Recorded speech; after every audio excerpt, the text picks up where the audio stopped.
I'm working on the B minor Scarlatti K27, the most gorgeous sonata, very beautiful. What he has here is, in the first section, he has all the ingredients for what he's going to do for the next few pages. And so that's why it's very important to understand the keys he's in the first part, and also what he does structurally. He starts with a two-voice counterpoint, and he has this motif that kicks off an introduction, which is 2/16 notes to quarter notes in the left hand, against the syncopated voice upstairs in the treble. So the syncopations are important in this piece. In the very beginning of a three-measure introduction, the left hand, let's hear what it does. It rolls into the 2/16 to the quarter. And again, which is different, but still. And then gets a little slower here. So at least in two of those measures, he has the kickoff 2/16 to the longer note values. On the right hand, he has the syncopation, which you'll hear against the two parts, which you have. So he has there, re, sol. A little. I'm doing it way behind tempo. But at that point, at the third measure, you do a little bit of a diminuendo and a broadening rallentando. Now what happens next is a lot of broken chords. There's a lot of broken chords in this piece. And it's good to block them out and see what key you're in and what exactly he's doing with those broken chords. So it's really B minor here. He has the B minor chord without the fifth here. Now he puts the fifth in here, the second on the repeat. And then he goes back to the without the fifth. And he goes down a step, but he's in the minor 5. He's in the F sharp minor chord, which is a minor 5 of B minor. Because normally B minor has a major F sharp major chord coming back to B minor. But this is kind of modal by going to the minor 5, which is in first inversion. Everything's in first inversion. Now he's to the 4 chord in first inversion. So you can see the pattern of what he's doing here. He's actually breaking those chords. You hear a melody going through it, which is this to there. You want to bring that out. Now at the same time that he's breaking that, and you can hear that thread going through, which is this to there, to there.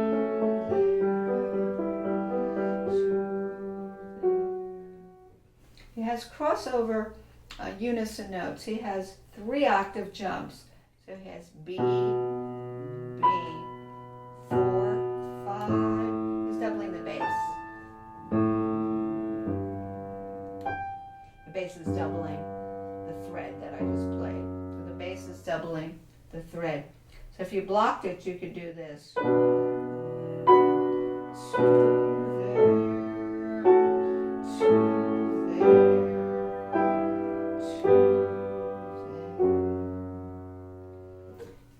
Piano, but you can always shape it a little. You never want a flat dynamic, but keep the middle voice here, this rolling 16ths, very even.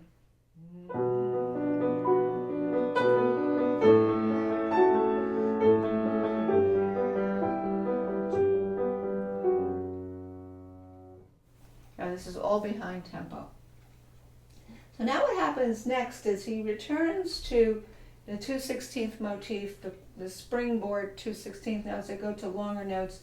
The left hand just rolls. Now he does the same thing in E minor now. That was B minor.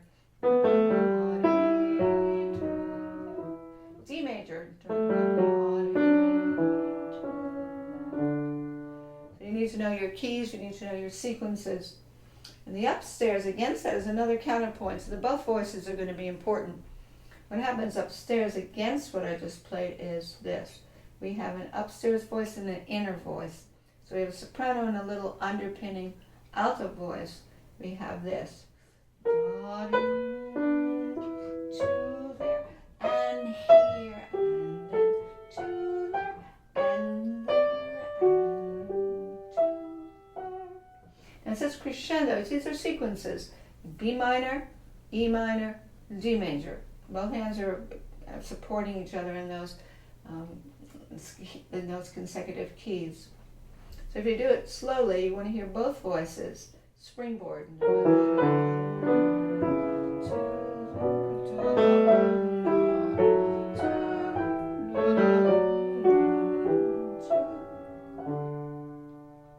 And you might do a little intensification on the second sequence, which was in E minor, and then pull it back on the D major, because it falls back down on the D major sequence. So you have to make those decisions.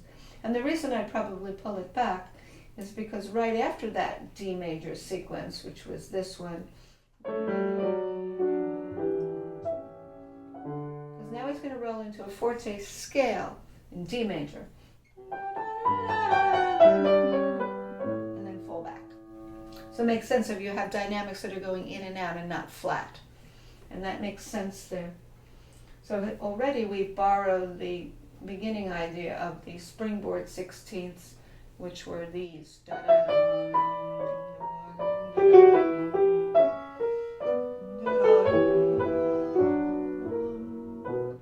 Okay, so these little motifs and little cells are very important, the germ cells of the piece. So after we come out of, now what he has is these broken chords in D major. I'm going to block what I have. I'm blocking the broken. Dominant, tonic, dominant. You're hearing fa, mi, re, G, F sharp, E, over and over again. There's a long strand of this. And while he's doing that long strand, you can hear what's coming out is you're going to thread the G, this voice, to the F sharp, to the E. And it falls down. Lean, less, least. That's important. Harmonic rhythm tells you to do that. However, there's so many of these that you can't make them all the same, or it'll sound like an exercise. Now, while you're doing that fa, mi, re, and that's going to be broken.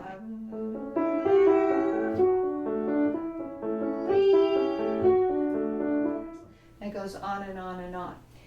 While the left hand has the traditional autographic or signature crossovers of Scarlatti, which is 3 octave jumps. Let's see, 1, 2, 3. So he has what would be the dominant note, A,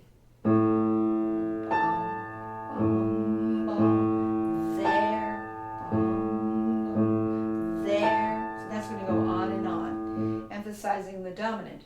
But again, if you block it, you would have this. When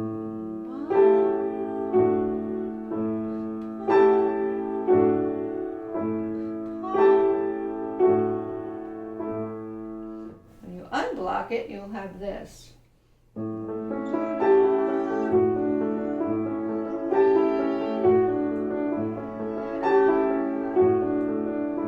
Be very even about this. Now we're in back tempo.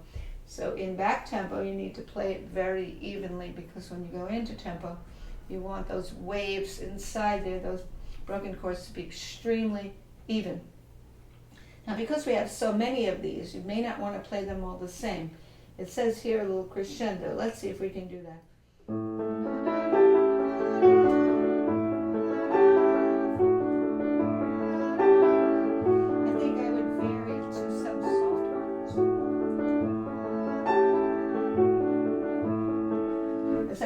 Now this goes on and on. You have to count the measures out. You have to know when he stops doing that and goes into the next phase of the piece. So let's go slowly to see what he does. So we ended with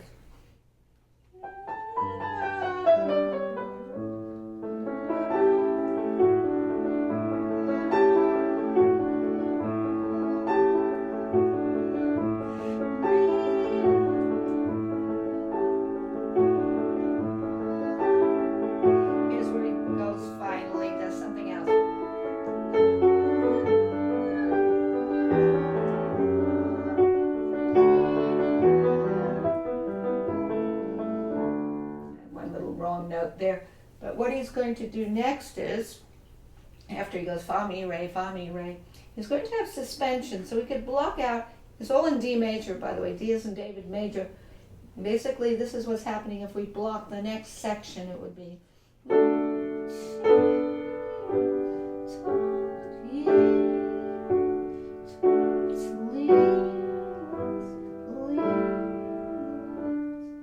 And in combination with the left hand, we have suspensions.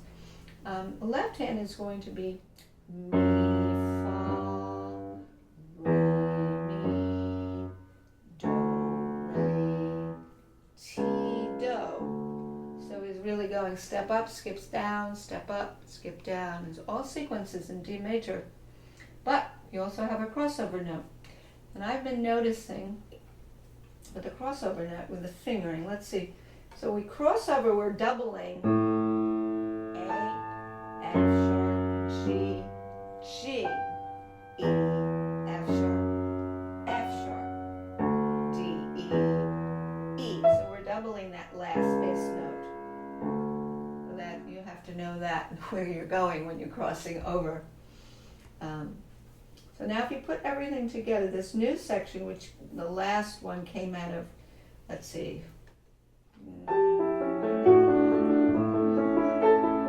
Lean less, lean less, lean less, lean less. Now I'd probably bring all of those down. They come in pairs. You can tell the pairs are, this is a pair, there's another pair, still another, pull down maybe. That's a good idea to do. So you have to inject a little bit more arm weight when you start these suspensions that have changed the new part. Let's see if we can come out of here again. Lean less, lean less, lean less, lean less.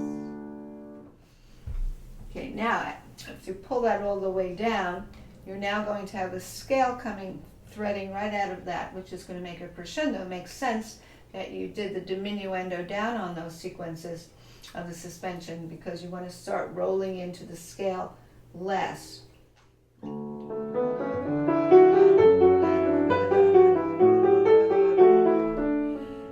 This is something new.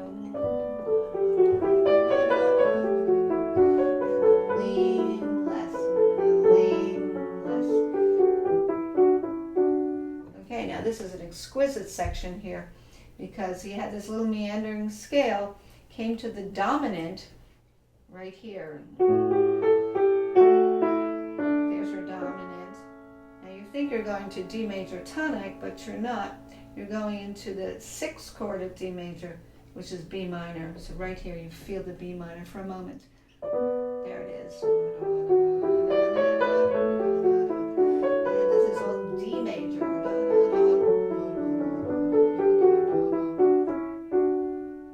You can see how slowly you really need to do this.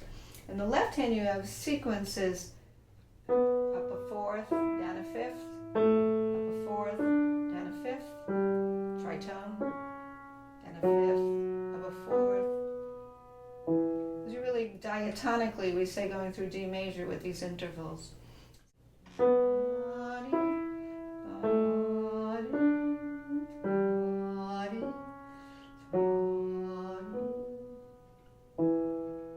It's a beautiful part of this piece is where that surprise comes. We think we're going to a tonic from the dominant, but we go to this.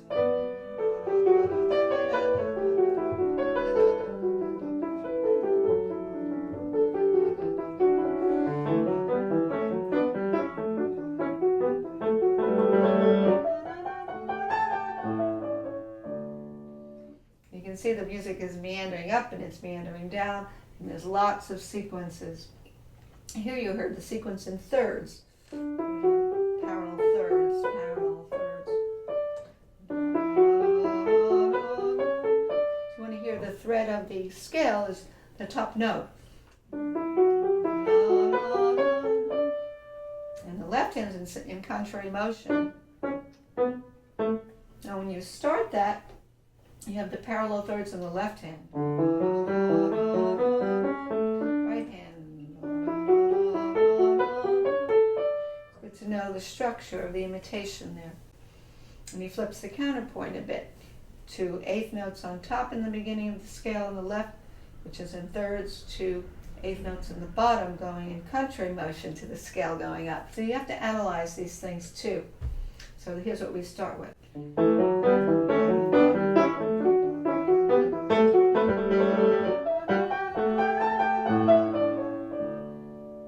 Let's go back here.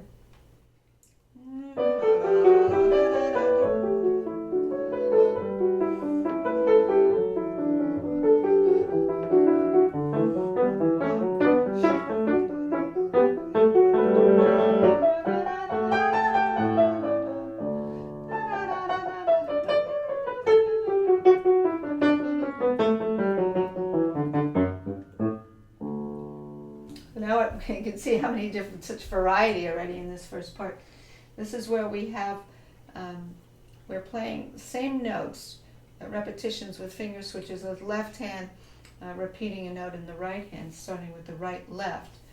The fingering I use 5, 4, 3, 3, 4, 3, 2, 2, 4, 3, 2, 3, 4, 3, 2, 3, 4, 3, 2, 3, 4, 3, 2, 3, 4, 3, 2, 3, 4, 3, 2, 5, 4, 3, 2, 5. You need to practice that slowly. You do a little quicker, you'll see.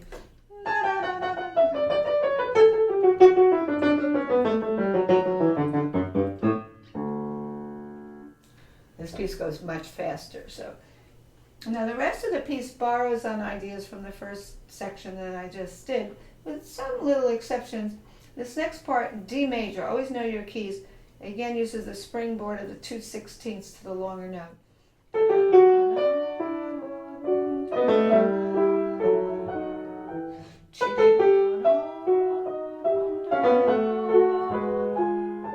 So you went through different keys, so you went D major, and then you did that same idea in E minor, and finally in F sharp minor.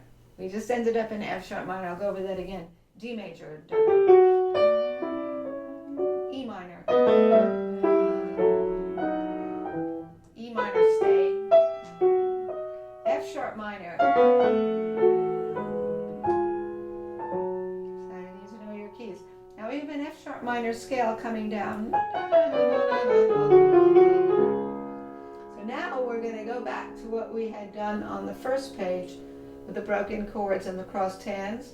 But we have to remember that we're now in F sharp minor. Fa, mi, fa, fa, mi. Now this time is going to be a lot shorter interlude of that than was before. Because if you recall, when we did it before, it was very long-winded where it went.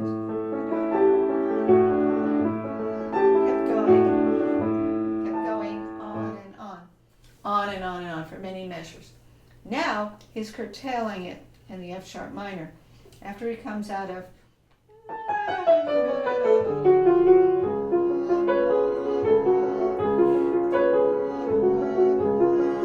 it's very short.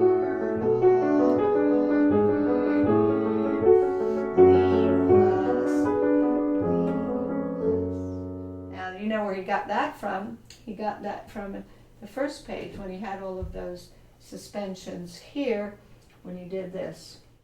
That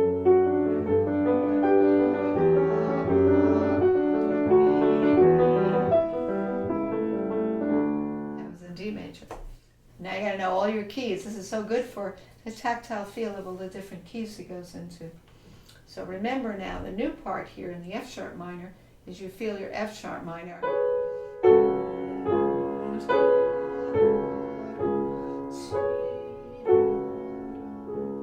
And this part.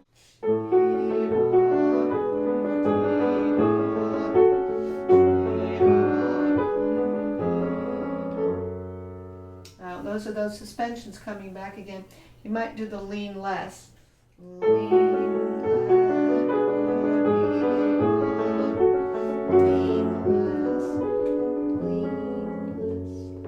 Transition. This is different.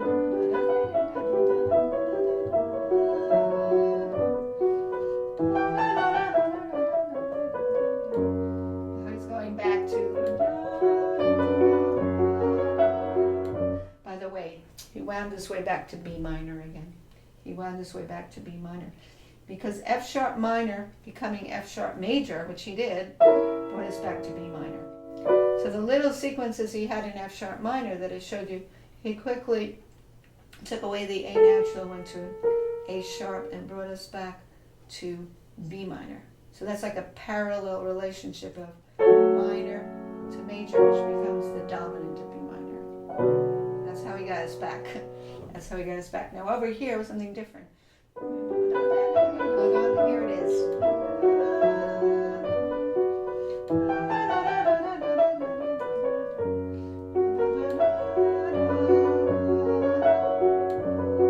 It sounds familiar. Fa, me, re, fa, me, re. It goes all the way back to the first page when he did that in D major. In D major. Okay, so we have to know all our different keys. So now the rest of the piece actually is repeating the content of what we've had before, which is very important after we do this.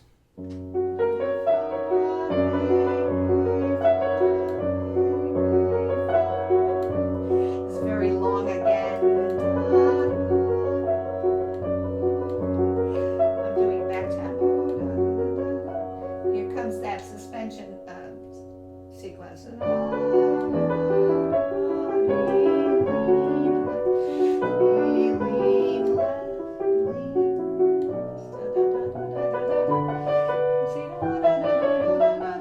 Here comes the deceptive cadence.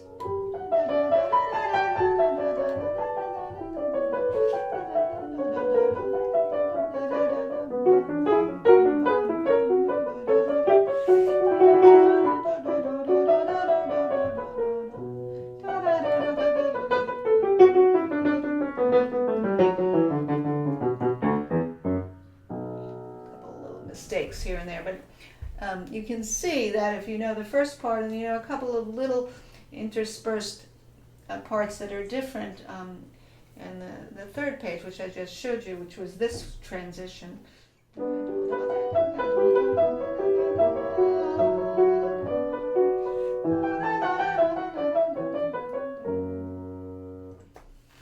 It's such a beautiful piece, all the different keys he explores. And here you have, by the way, at the end, the melodic minor of B minor, and the natural minor coming down with the trill there.